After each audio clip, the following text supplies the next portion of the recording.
এভাবে যুবকরা যদি ইসলামের খিদমতে এগিয়ে আসে, যুবকরা যদি কোরআনকে বুকে আঁকড়ে ধরে, কোরআনের খেদমত করতে করতে যুবকরা যদি তাদের জীবন বিসর্জন দিয়ে দেয়, তাহলে আগামীর বাংলাদেশ হবে ইসলামের বাংলাদেশ। এই ইসলামের অগ্রযাত্রা কেউ রুখতে পারবে না, কথা বলেন ঠিক কিনা?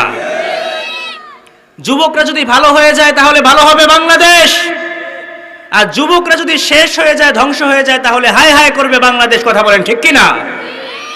এজন্য যুবকদেরকে এগিয়ে আসতে হবে, যুবকদেরকে আগাতে হবে, কোনো বিকল্প নাই।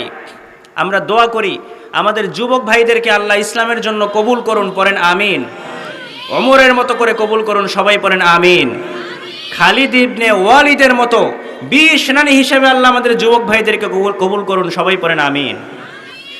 আমাদের যুব সমাজ তো এই সমস্ত আইডল চিনে না যে তারা কারা ছিলেন। খালিদ ইবনে ওয়ালিদ এমন একজন সেনাপতি ছিলেন যিনি যতটা যুদ্ধ জীবনে করেছেন একটা যুদ্ধেও তিনি হারেন নাই। সুবহানাল্লাহ। বাড়িতে গিয়া যে কয়টা যুদ্ধ করেছেন একটা যুদ্ধেও হারেন নাই, আপনি চিন্তা করতে পারেন। ওমরে ফারুক রাদিয়াল্লাহু আনহু, ওমর ইবনুল খাত্তাব, তিনি এমন একজন মহামানব ছিলেন যিনি অর্ধ পৃথিবী শাসন করেছেন এবং এমন ইনসাফ তিনি কায়েম করেছিলেন। ছাগলের পাল আর নেকড়ের পাল এক ঘাটে পানি খেয়েছে, একজন আরেকজনের উপরে আক্রমণ করে নাই। তার মানে দেশের মধ্যে কোনো অরাজকতা, হানাহানি, রাহাজানি, ছিনতাই এগুলো ছিল। অর্ধ পৃথিবী শাসন করছেন।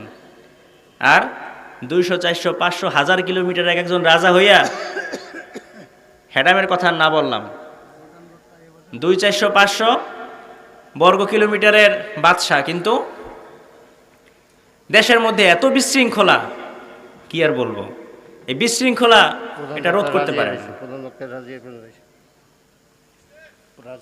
আচ্ছা, আসলে ওই যে রিসিভ করে নিয়ে যান।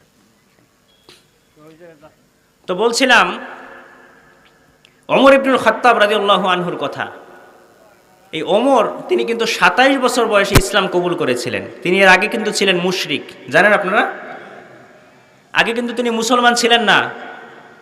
যেভাবে ইসলাম কবুলের পরে ইসলামের ব্যাপারে তিনি ছিলেন বজ্র কঠোর, ইসলামকে শক্ত হাতে আঁকড়ে ধরেছিলেন, ঠিক সেভাবে ইসলাম গ্রহণ করার আগেও কিন্তু ইসলামের বিরুদ্ধেও ছিলেন। ইসলামের বিরুদ্ধেও তিনি যুদ্ধ করেছেন।